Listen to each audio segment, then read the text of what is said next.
Welcome to the very first episode of Marked Out Radio. I'm Sean. And I'm Dana.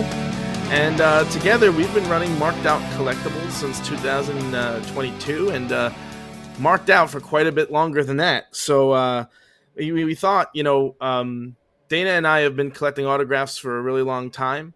And, we've had so many conversations about the crazy, kooky, kind of strange world of the autograph business. And how many of those conversations after we had them were like, you know what, I really wish we had recorded that. And so we figured we'd give it a shot.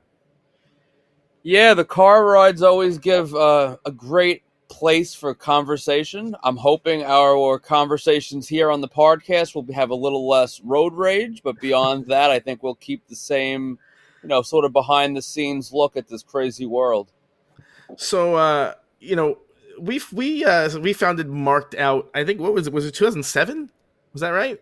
Yeah, because the first Turnbuckle convention, which was a wrestling convention on Long Island, was in 2007, and it was right around there that we started Marked Out.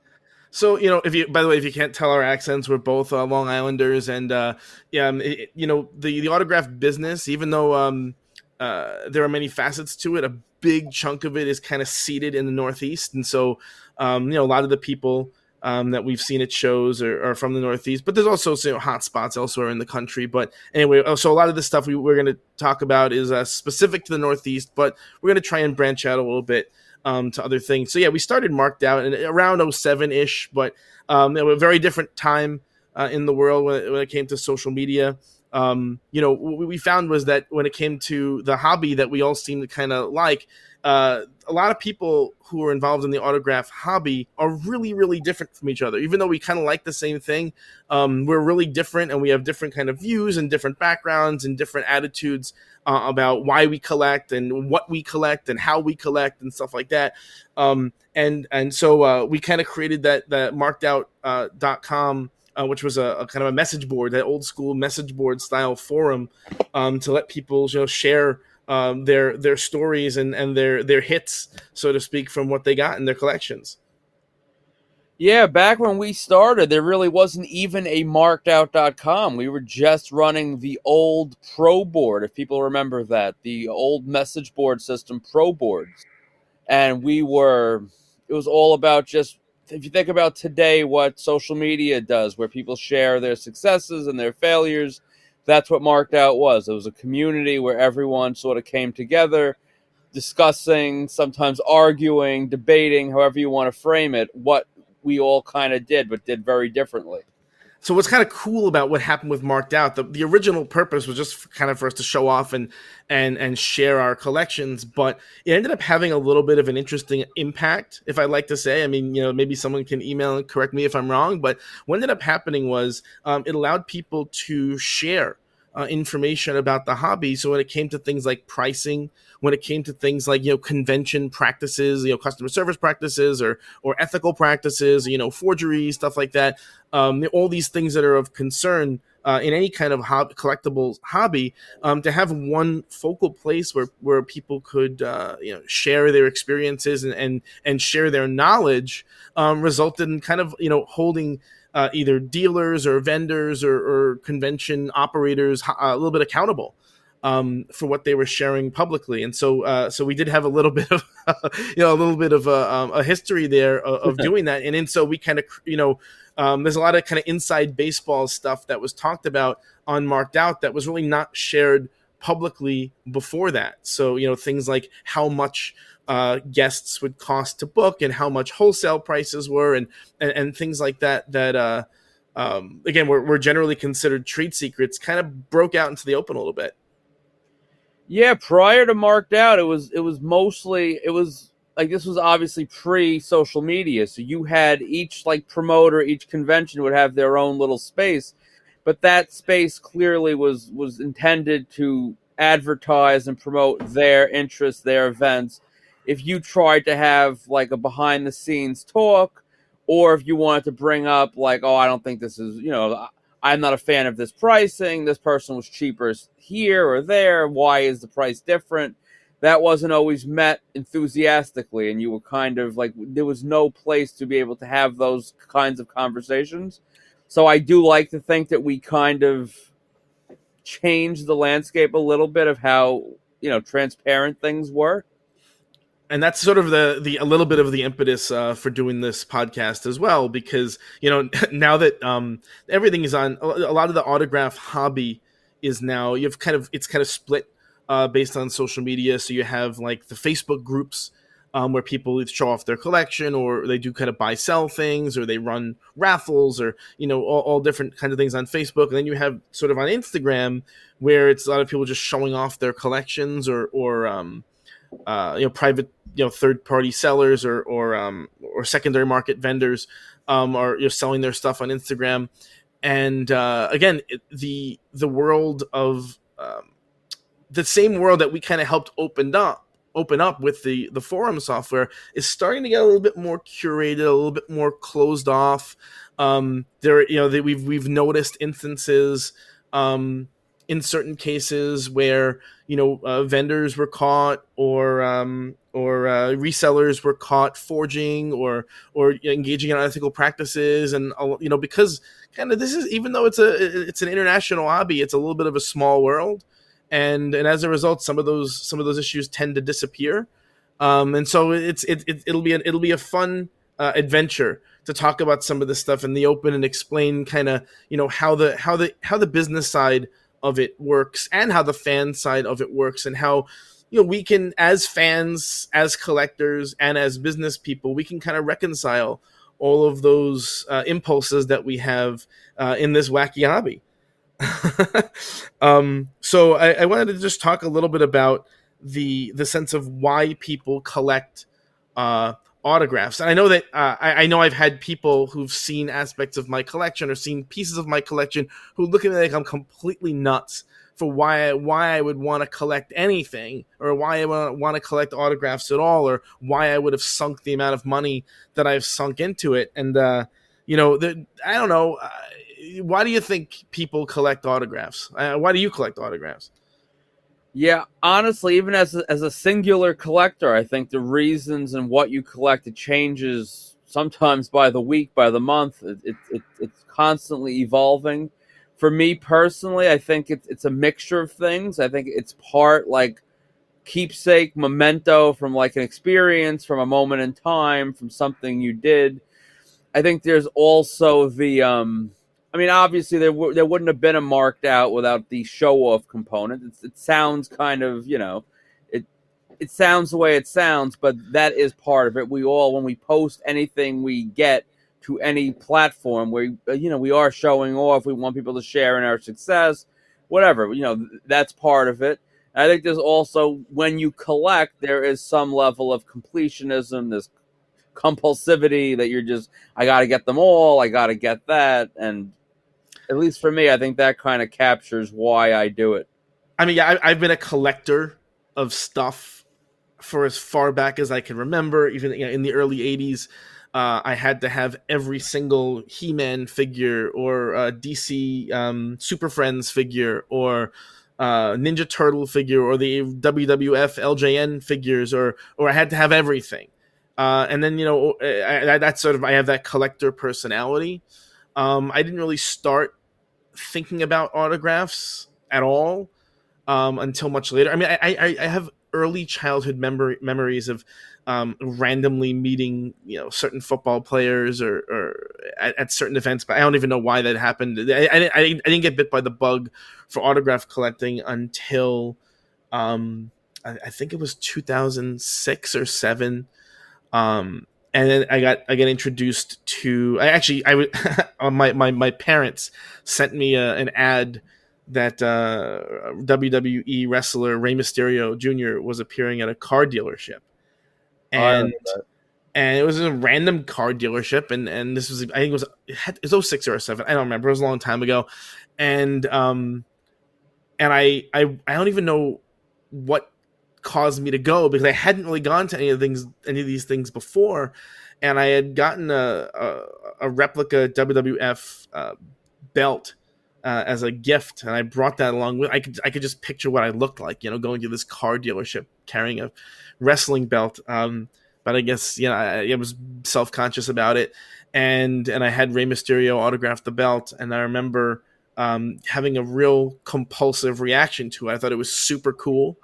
It elevated this collector piece that I had, and then that sort of started a nonstop adventure since then of collector pieces. And my autograph sort of compulsion, or my philosophy, is I want cool looking collector pieces, and I know that's different and that's not the same for everyone. And you had mentioned that the idea of compulsivity, but yeah, I've met people who, for example, they just get an autograph as kind of proof or evidence that they met someone, which is, I guess we don't see that anymore, or as much nowadays, because there are other avenues for that. Yeah, I think back in the day that would be the equivalent of, like Dean Martin signed a napkin from like a bar. Nowadays, people just pull out their phones and try for the selfie. So I think that kind of replaced the bare boned like proof I met so and so. People want the selfie more than like a scribbled autograph on a napkin. But it's the same type of concept. Yeah, and then you get your sports guys who have to have every player from the team, and they or specific fans of a particular player, or particular fans of a particular show, or uh, with the idea that there's really kind of different elements of the impulse. But then the impulse is generally there that I want a lot of this thing as sort of as a fun thing to look at and appreciate. I know our feelings, Dana, are different when it comes to what we do with our stuff, because I get as much of a joy out of selling my stuff as I do about acquiring it. I know that's not true for everyone. Yeah, I mean, you've even seen me start. Like, I've had moments where I've sold things then where I'm like, oh, I would never sell that. And I still, if you ask me right now, there's a lot of things in my collection I feel like I could and would never sell. But I mean, I guess as you always say, everything is inventory and anything could be sold. But it's here you have two people that do the same thing, are partners on the same thing, and we have so many differences in how we collect, which goes back to what you said. There's so many differences to how this operates.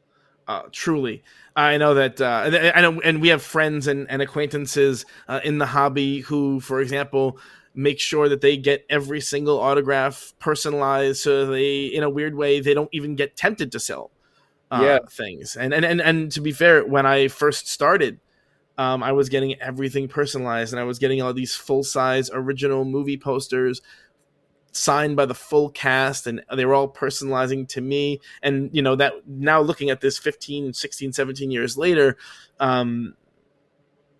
frustrated that I had done that, because obviously it lowered the resale value on all that stuff, but also because that's not the aesthetic that I enjoy anymore. And that's a funny thing, because I really did at one point love the aesthetic of the personalization, and the idea that this was capturing this moment in time, and I was like memorializing a particular convention experience, and so I was having them all dedicate things to me, and then that was something that I cared about at that time. And now I'm much much much much more concerned with the aesthetics of the pieces themselves. So, like, I want the piece, whatever it is, to have perfect placement and perfect pen color and perfect framing and all this. I don't know when I became such an art critic or whatever, but I don't know how that even happened. But now, if something doesn't look right, I don't even like it or want it. And that's a whole other aspect of collecting and compulsion that I know that certain collectors would think I'm absolutely bonkers for thinking that, but that's just where I'm at as far as the stage for myself. Yeah, as far as being a collector goes, like they just I want to tie into what you were saying, but just going back to what you initially said about like the always being a collector, like that is, since I can remember, I was a collector.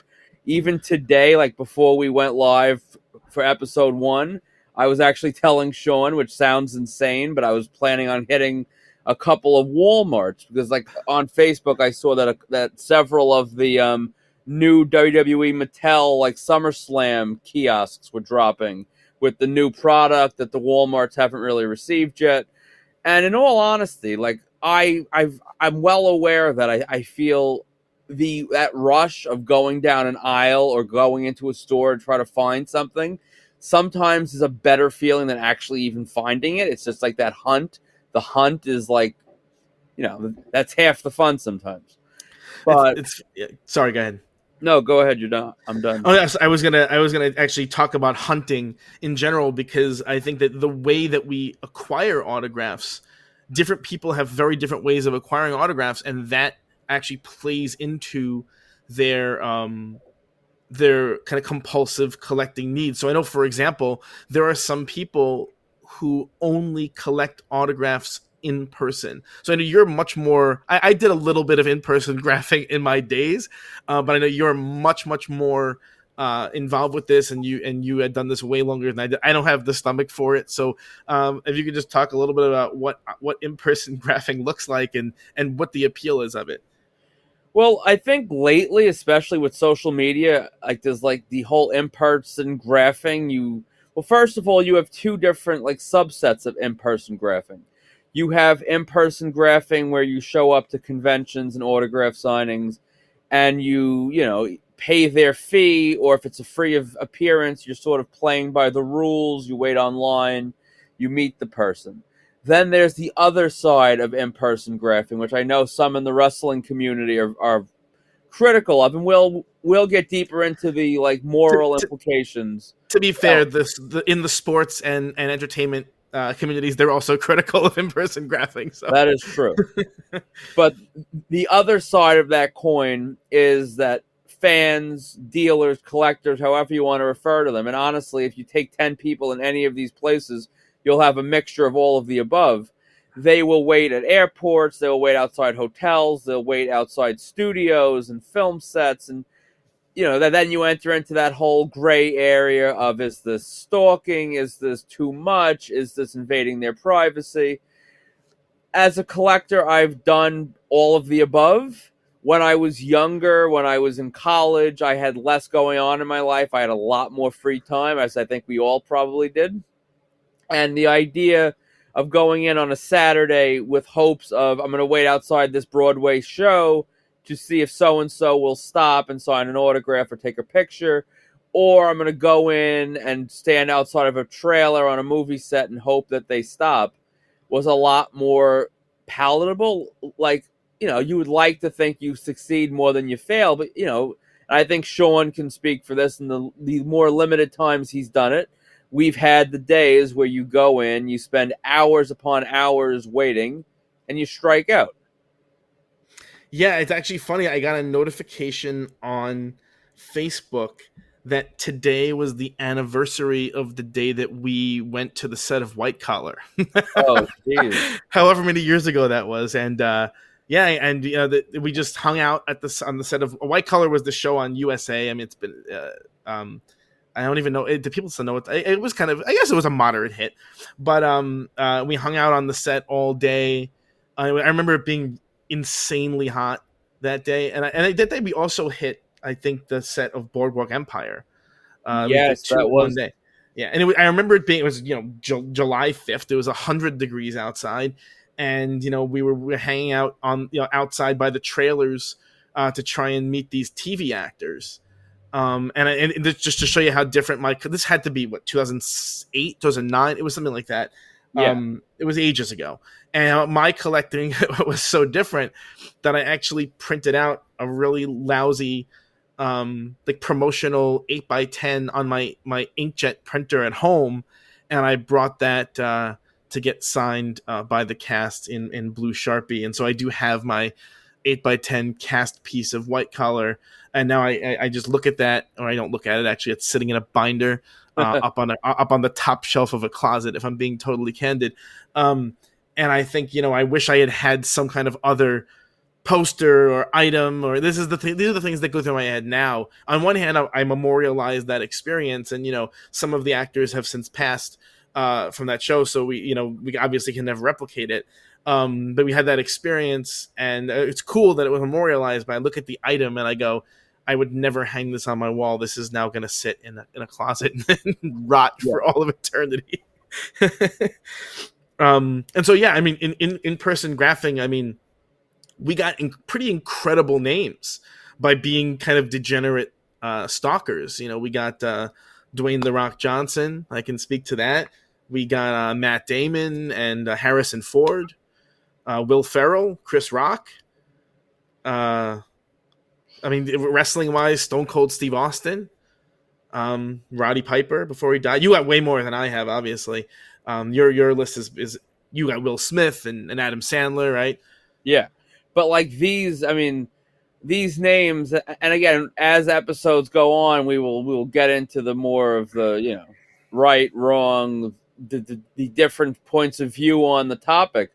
But the names we met, like you're not going to see Harrison Ford really doing a public signing. Like that's not something he's going to do. And just to call back to a funny moment, do you remember when Harrison Ford wanted to kill you on the set of that movie? I mean, I still, it's funny that you say that because I replay that moment in my head now with kind of shame and embarrassment because so we were out, I forget the name of the, you remember the movie, what was the name of the movie? Do you remember it? It was a movie with Rachel McAdams. You pay attention. It was on a film set in Harlem. Yeah. And it was the two of us out there, and there was just the two of us, and then this third dude walked up, and he was a little bit odd but nice, and he had one of those giant autograph book. It was like a coffee table book, with like one of those history of Hollywood coffee table books, and he wanted to add Harrison Ford to his coffee table book, and so it was the two of us, and I had my Return to the Jedi poster, and of course all the autographs from I have.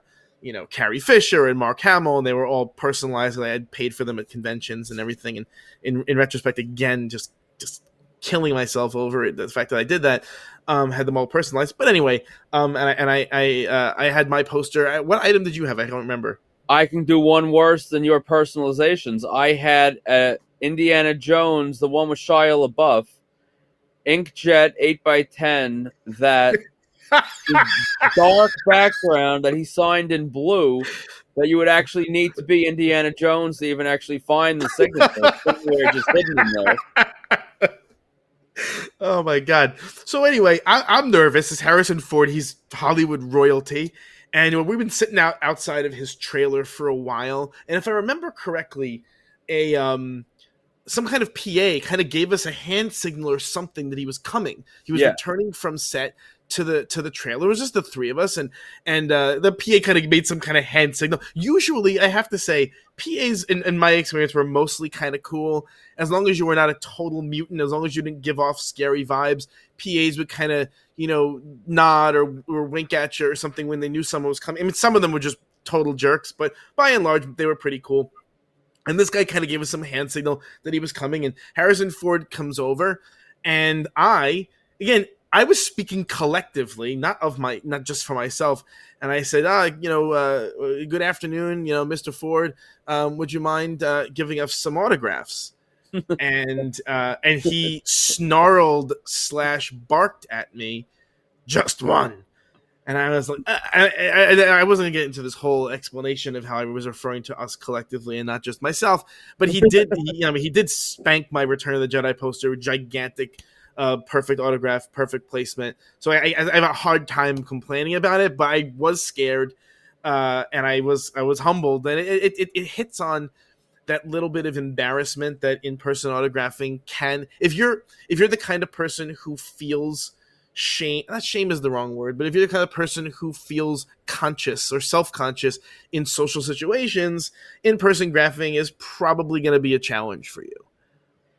Yeah, I think I had a little bit more of the I don't even know how to really describe it, but like with this type of in-person graphing, the truly elite are able to beg and plead and grovel and basically stoop to any level to succeed. And I know I could do a little more of that than you could, but I was never even close to the level of being able to do that. Like, we know some people that would go to every level possible, and they would get names that we would have failed on because they would go. Oh, absolutely. In fact, we're friends with people who are willing to stoop to levels that I can't even imagine.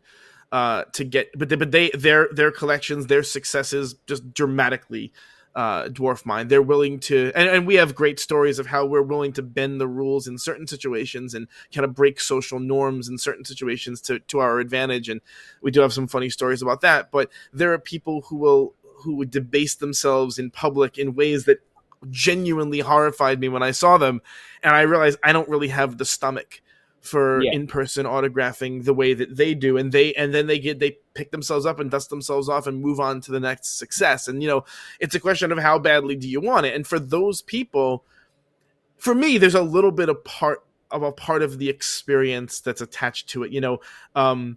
I remember the second time meeting Dwayne Johnson in public and kind of making jokes with him about Triple H and stuff like that, and inside jokes. That to me is an experience I will remember, even though I got him to sign like a stupid Star Trek Deep Space Nine poster, truthfully, because he was in an episode. That experience means something to me. But like, if I had to humiliate myself in public, I wouldn't want the piece. I wouldn't care. But for some people, let's be honest, this is their livelihood, right? They need those autographs because they're selling them on the secondary market. And that's something that we're definitely going to talk about, because there is a tremendous secondary market for autographs. And a lot of the in-person autographers that you see out there, they're professionals. They're professional autographers, and we know plenty of them. We've done business with some of them. We're friendly with some of them, and this is their job and their profession, and some of them are very, very good at it. And they have kind of amazing pieces to show for their efforts. But there is tremendous money in this, and that's kind of how the market and the hobby has kind of taken off and become what it is now, because of the money. And so, for example, if you're the kind of person who has a hard time interacting with people socially and in public for a really, really long time, and this is for decades now, actually more, almost a century, a lot of people have gotten autographs, or a kind of a popular way to get autographs historically was through the mail.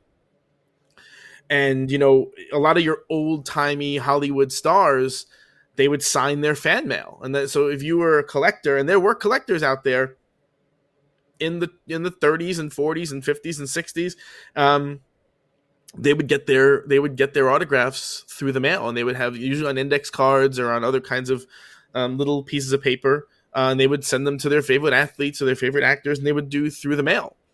And a lot of your, and there are still groups today that share through the mail. Yeah, that's still pretty robust right now. Oh, absolutely. There are websites that sell subscriptions to celebrity addresses. Make no mistake. And I've never really dabbled in through the mail autographs. You haven't either, right? I had a brief moment in time. Honestly, it was probably less than a year, where I sent off, like, one of my collections were sports cards, baseball cards. So I would have, like, a plethora of cards. A lot of times they would be just worthless duplicates. You'd have 6 of the same card. And I think back then, because the internet, I'm talking like late 90s. Internet was not what it is now. I think, and I might be wrong, again, shoot us an email if I'm completely just creating history here. I feel like there was some sort of a magazine or like some actual like printed media that had like baseball player addresses. That, like, saying that out loud sounds insane. Like, could there really have been a magazine with like Rafael Palmeiro's address at like ShopRite? I don't know, but I recall something along those lines, and I sent off several cards. And I know, like, as a kid, they all, the ones that came back, I really didn't like tell the difference between like reprint, facsimile, auto pen, forgeries, whatever. Looking back now with a little bit more knowledge, I would like to think, I can tell some were genuine successes, some were just straight up like just that they would, what's the term for it? It was like secretarial, not secretarial. I guess just like an auto pen preprint. Some preprints, preprints. Yeah, they sent back a card that like they sent to everybody. The card I sent must have been tossed in the trash, and they returned like their card that was like pre-printed. But there were I never personally found those successes like I didn't get like that rush that I got from in person, being at a signing, being at like a film set. It didn't feel the same. So It I actually never, kills me because like someone like a Mister Rogers type, yeah, who, I mean, if Mister Rogers was still alive, he'd be pulling down 6-figure con runs yeah, today. But he would sign through the mail for free for anybody, and he would write these beautiful letters and to people. And I mean, Ed Asner was a big one for doing that. Also, he would write these beautiful notes to people, and there was a sort of a rich history of this. I know with certain athletes, it was very common to send baseball cards or any sports cards in the mail and things like that. I do know that it has died off a lot now, and a lot of the reason, I'm not saying it's dead, but a lot of the reason why the through the mail stuff has died is precisely because there's so much secondary value to these autographs, and a lot of these people. I mean, Ringo Starr. There's a famous YouTube video, and I know Howard Stern used to play the clip all the time on his show, of Ringo Starr announcing publicly to the world that he was no longer signing his fan mail. And I remember when at the time, laughing like crazy listening to Ringo Starr complaining about the amount of fan mail that he got, and he would no longer sign it. He would famously peace and love, peace and love. That's like the famous clip because he was telling people with peace and love to leave him alone and stop sending him things in the mail, with peace and love, of course. But yeah, he ended up. Yeah, you look on the secondary market, a Ringo Starr autograph is is $600 at least yeah, for a quality item.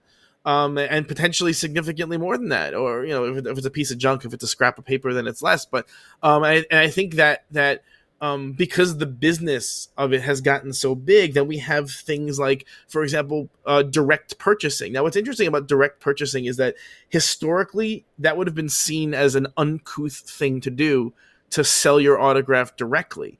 But now we see, I mean, it's very common now in like books or music or vinyl records or CDs, where you're buying from the artist or the label or the publishing company directly, and they're sending you signed copies. I mean, this in 2020, was it 2023 or no? It was late 2023. I mean, Arnold Schwarzenegger had he famously signed it. It was something like 10,000 copies of his book that were sent on that were sold through all different platforms, and he was also doing live signings, and but lots of them. And that opens up a whole other can of worms, because now they're taking this thing that was supposed to be ostensibly for like fan appreciation, and they're directly commodifying it. They're directly assigning it a value, and that's where it gets a little bit tricky. And that's why some celebrities or some artists or some players simply won't do business this way. They won't sell their autographs directly. They do something that we are directly involved in and have been indirectly involved in for a long time. Things like private signings, and private signings are, at least outside of sports, I think when it comes to sports, private signings have been going on for decades. yeah. But I think outside of sports, they're a relatively recent phenomenon. Maybe within the past, I mean, since COVID and during COVID, the concept of private signings exploded.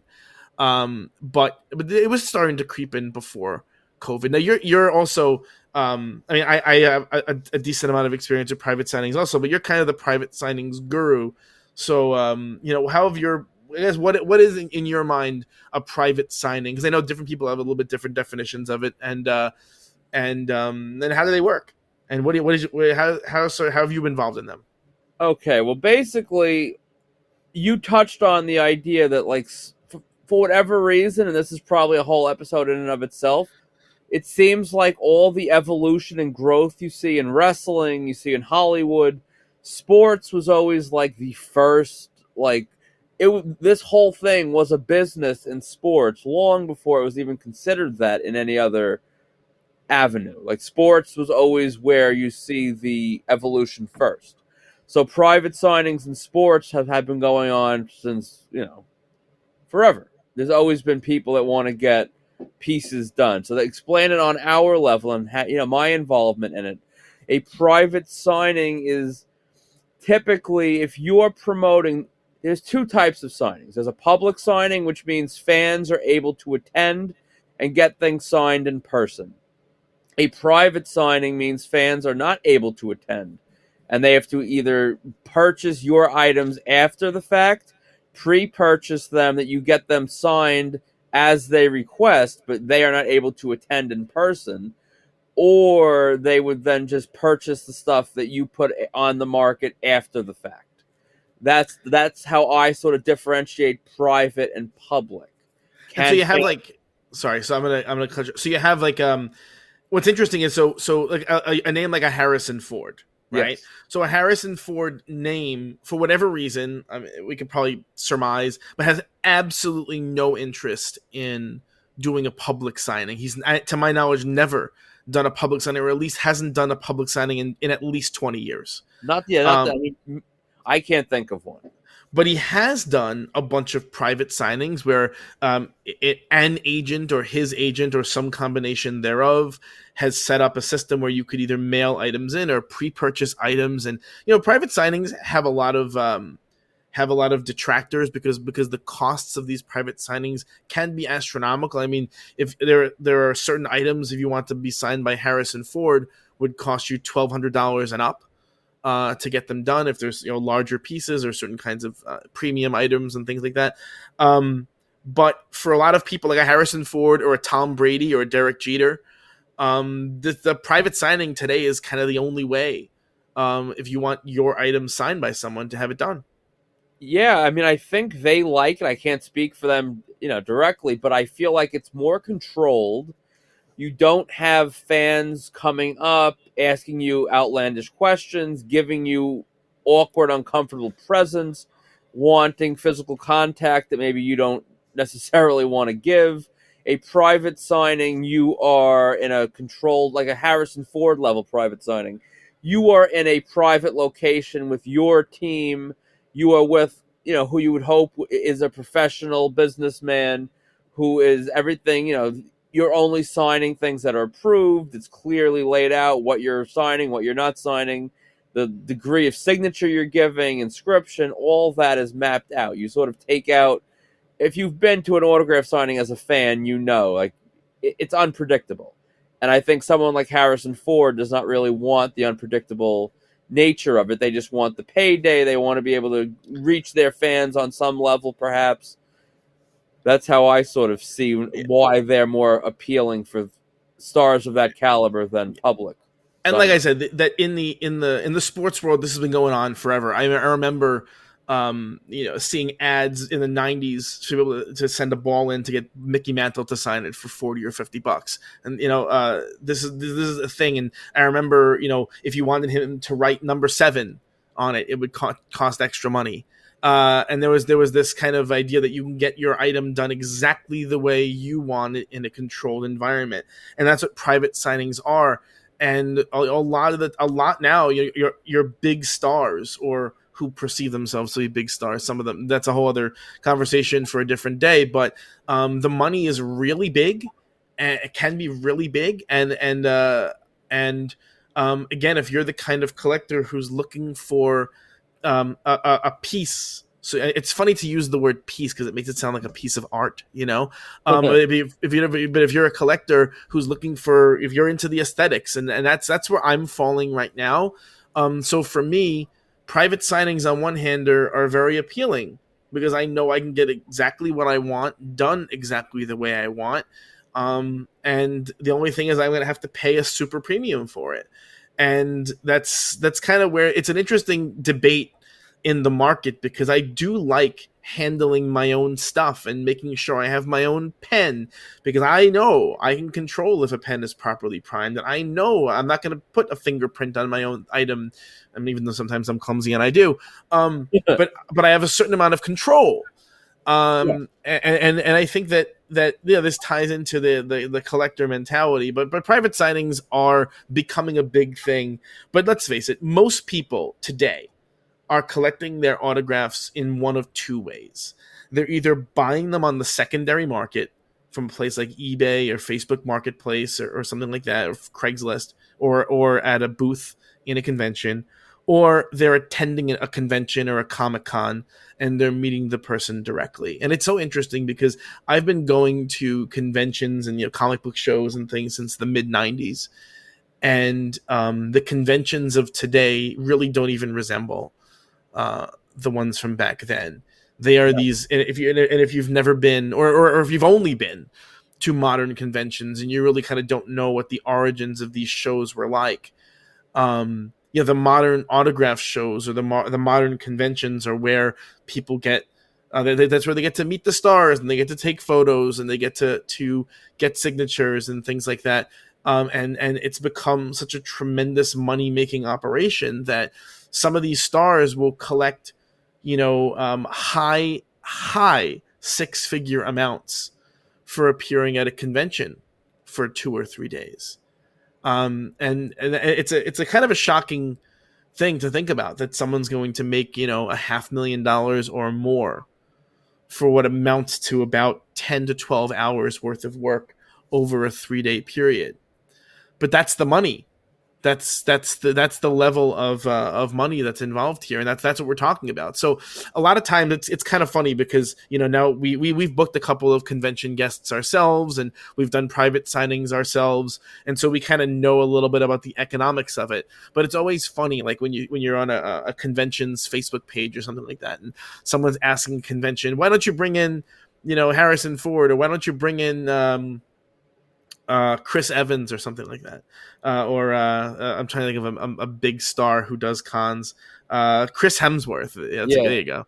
Why don't you bring in Chris Hemsworth for a con? And it's like, well, because Chris Hemsworth has to be guaranteed $500,000 to walk in the door, and so a lot of fans or Hayden Christensen or something like that. A lot of these fans, they want these guests booked. But there's a tremendous amount of risk and a tremendous amount of money at stake here, especially if an appearance fails. And there's a really interesting, and one of the things I hope to do and I look forward to doing on this podcast is talking a little bit about the economics of this hobby and of this business, because the truth of the matter is, a lot of guests are not worth the money that they charge. That they Not at charge, all. and that's just a fact. They're just not worth it.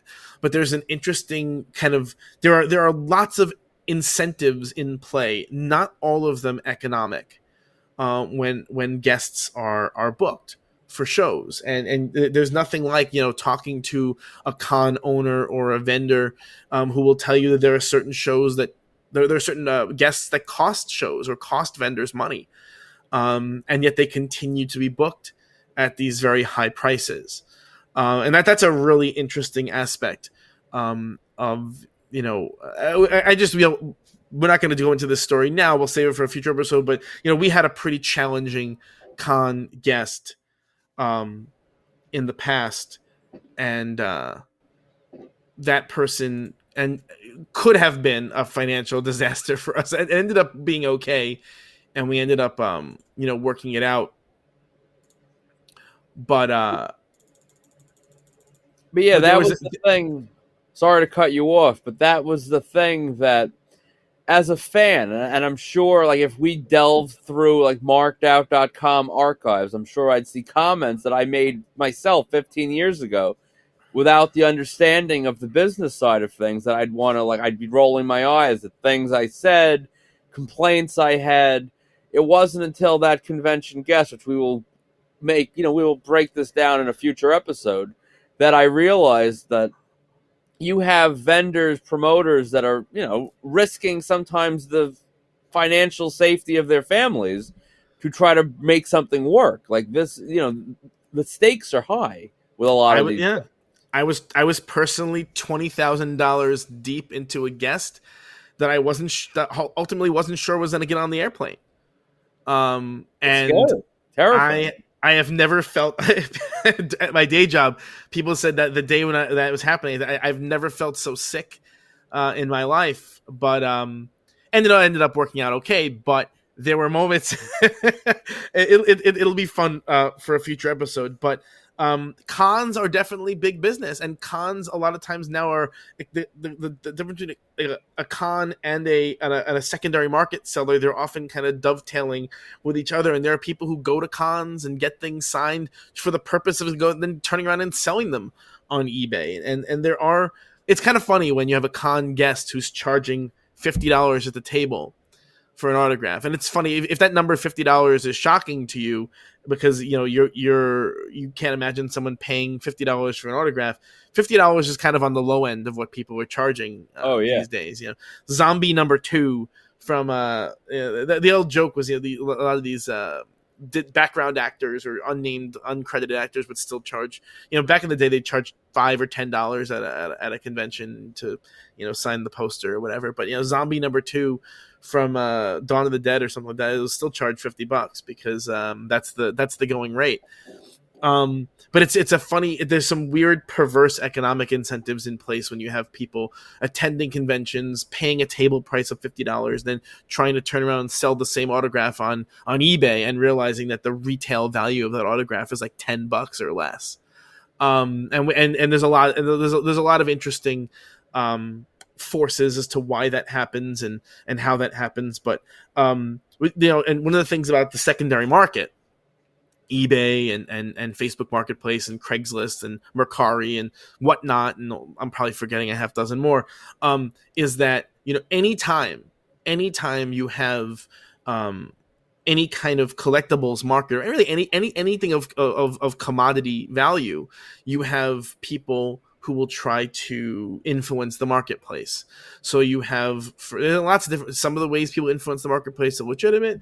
Some places, ways people influence the marketplace are illegitimate. So just briefly, because we're running long actually now, but briefly, you have companies now, and in the past, this is a sports thing, but it's already creeping into entertainment and wrestling and other avenues also. But you have companies that are signing athletes to exclusive arrangements, or signing actors to exclusive arrangements where they'll only sign certain kinds of items for this company. So famously, Michael Jordan has been signed with Upper Deck forever. It's been for decades now, I think, actually. Yeah, as long as I can remember. Yeah. And so Michael Jordan will only sign for Upper Deck, and he will only sign certain items that are official Upper Deck licensed photos and official, they're the famous shots and posters, and everything is all by the book official through Upper Deck. So the benefit of that is if you're buying an Upper Deck Michael Jordan, it's legitimate. But the problem with that is that it sort of artificially constrains the marketplace, and it artificially drives up the price. And now we have other companies like Fanatics or Panini or Leaf that are doing the same thing, where they're artificially driving up the price. So for example, Fanatics, if they're running a private signing with whoever, Derek Jeter, and you want to get a baseball sign, that's one price, a low price. But if you want to get like a game used item signed or a ticket signed or a rookie card signed, there's a massive premium on the price because they want to control the supply and therefore control the price. And you could bet your bottom dollar that they have a warehouse themselves filled with these things, and they want to try and control the market price on the secondary market, like as if it were a commodity. That was crazy. Yeah, they are not trying to allow you to get a premium item, which that's a buzzword that we'll break down in future episodes. A premium item, an item that's going to have a much larger return. They don't want you to say, let's say you pay $500 for that, and then you can go on eBay and sell it for $2,000. They want the profit. They want to control that, and you see that way of thinking now trickling down to smaller vendors, smaller talent, that they try to sort of control the profits and the market, so they're seeing more of the benefit than the person reselling. So this isn't big in sports, but it's big in every avenue outside of sports. But for example, if you're a collector, you may have heard of the Funko tax. And so if you don't know what Funkos are, they're these little figurines, like 4.5 inch figurines, pretty much licensed for any property under the sun. They're probably the hottest items to get signed. They probably because of their licensing, but I mean, you can get everything. You can get Funkos in everything from Lord of the Rings to My Little Pony to Terrifier, and and so they're small and easy to get autographed, and there's a whole cottage industry of signed Funkos where if you get a particular actor, if they sign an 8x10. their secondary value might be between $5 and $10 for an 8x10 portrait or 8x10 screen still or something like that. But if you get a Funko signed of that person, then that Funko can be sold for $80 to $150 depending on the person. So there's a dramatic increase on the secondary market based on the item and the item quality. And so as a result, companies and talent are starting to get wise to that, and they're changing their prices, and they're sliding scales of pricing accordingly. So that led me into the next question as to what kind of collectors are we? We're talking about other people and kind of what other people do, but what would you say? What do you collect these days?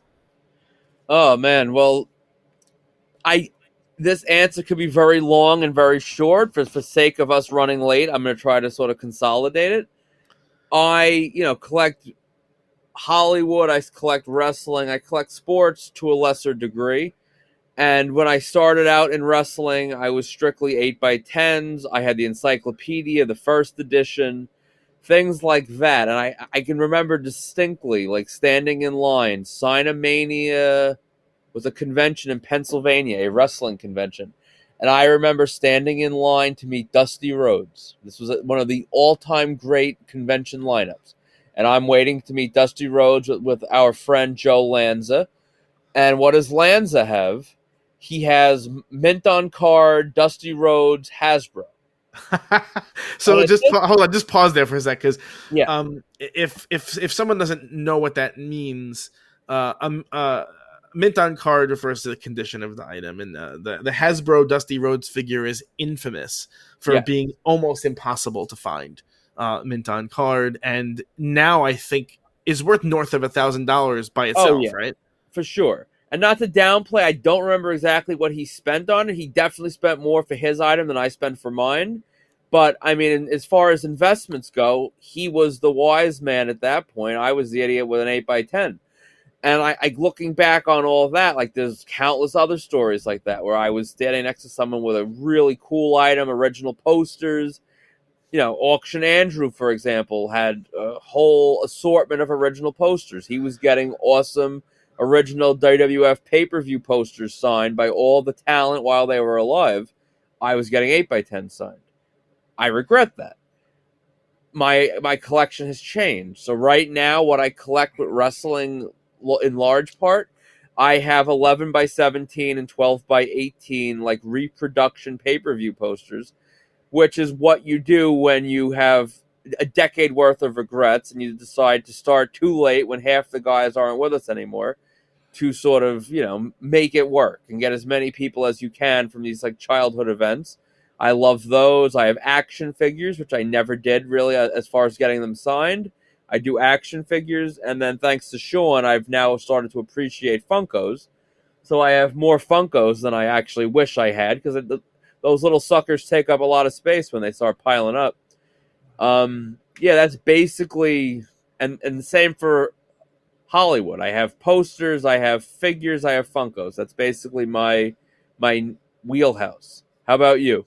So my collecting journey has evolved. When I first started, if you were at any wrestling convention on the East Coast, I was the guy with the suitcase filled with belt replicas.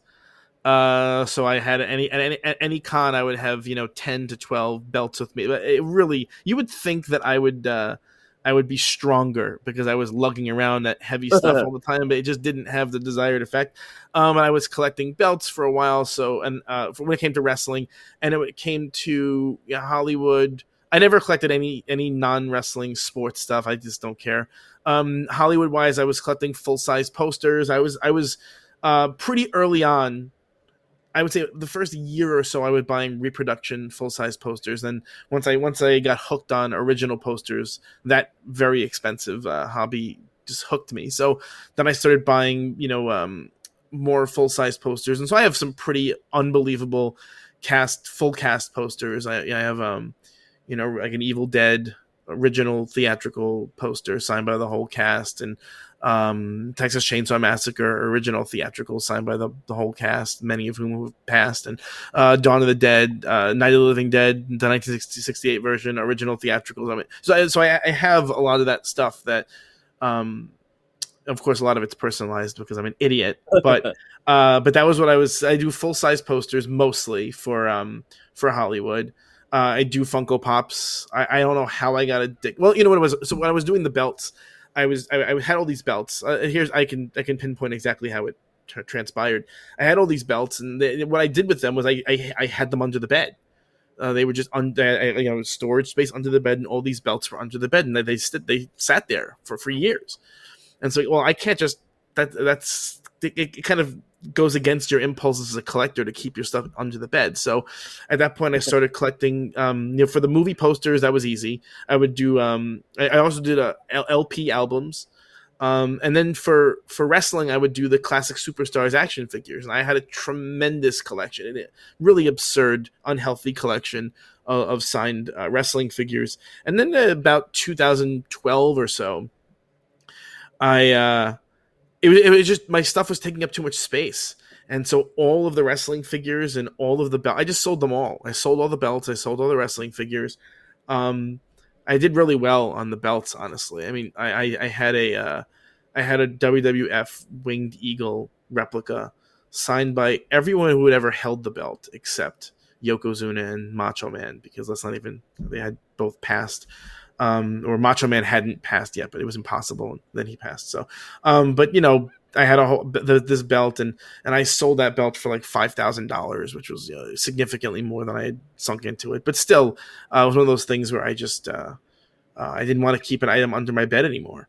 And then I kind of transitioned to Funko Pops, which fit nicer on the shelf, but are still it's deranged to have so many of them. And I'm kind of making a resolution right here, right now, to unload some of those over the summer, because again, it's kind of a weird museum quality when you have all these things displayed that I don't know, you don't really pay attention to anymore. So I have a lot of Funko Pops. I have a lot of original movie posters, and I have a lot of album vinyls. And you started collecting a little bit of music, but not really that much, right?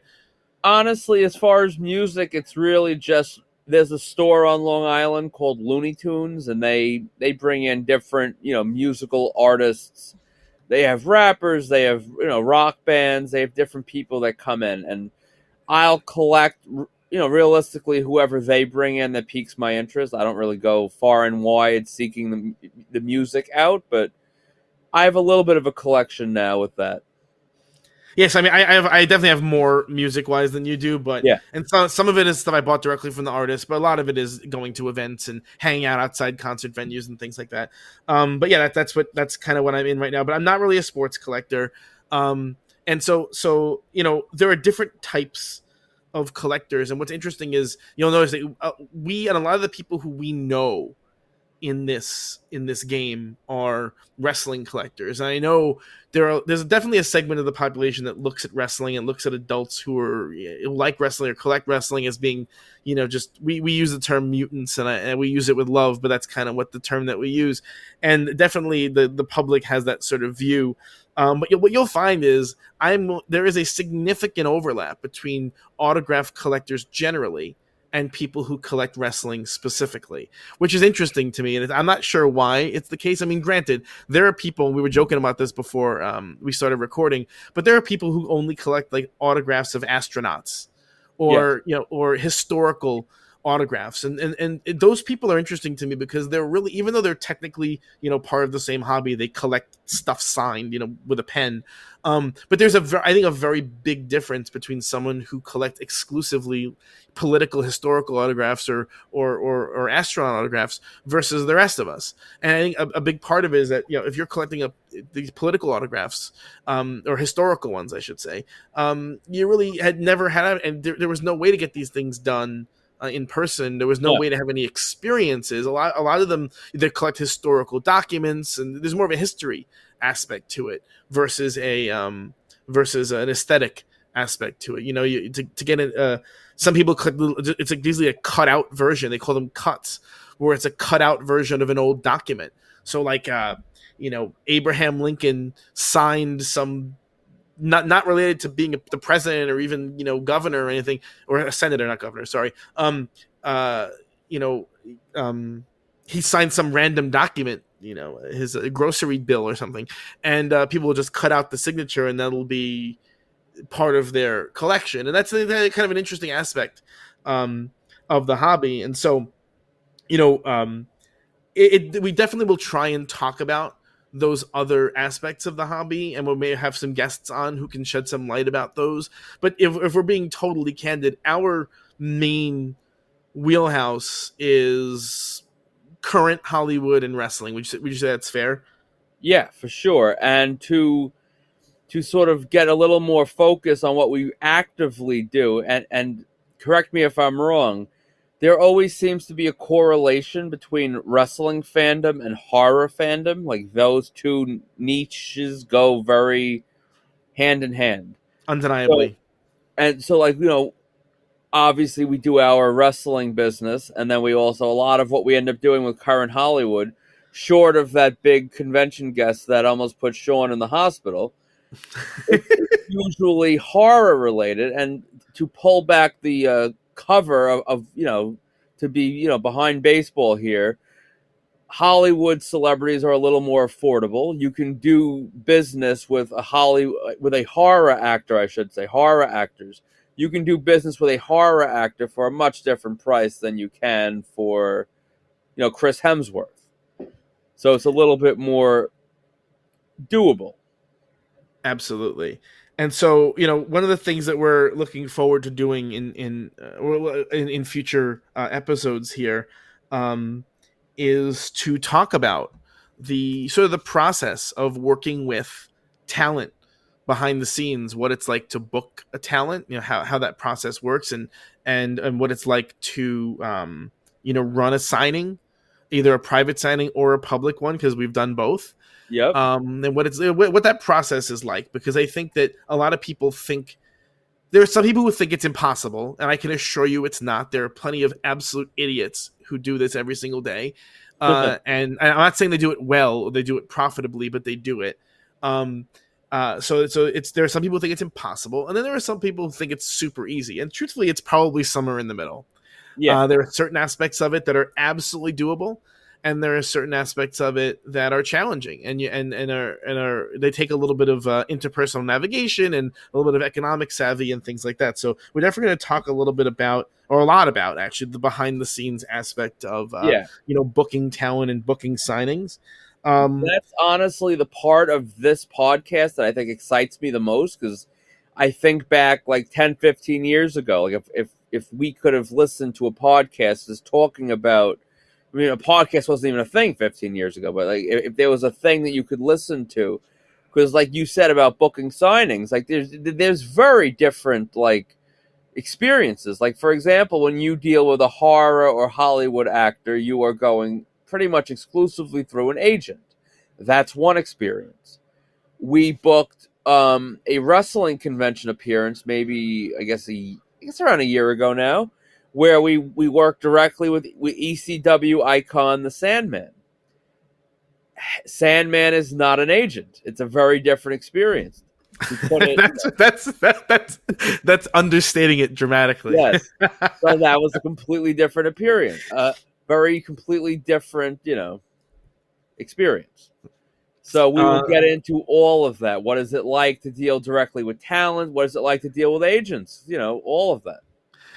We have a pretty decent treasure trove of in-person graphing stories, and both at cons, but more fun on the streets, and we hope to have some guests on to talk about their experiences, meeting people on the streets, because we've been since, again, we've been running Marked Out since 2007 or so now we're going on 17 years. We've met a lot of characters. We know a lot of characters. It's kind of funny when we go to cons, and Dana more so than me, because I have a less approachable face, that's for sure. But random people who we don't know come up to us at conventions and they say things, and oh, I saw you from this, or I recognize you from this, or we've met a lot of people, both on the in-person scene and on the convention scene. And so we're gonna have some of them on here to tell some funny stories and give you some insight both into the hobby, into the type of people who engage in the hobby, and also into a little bit of insight into talent behavior and how people act, because sometimes the people who you think would be super super nice and super super accommodating aren't. Yeah.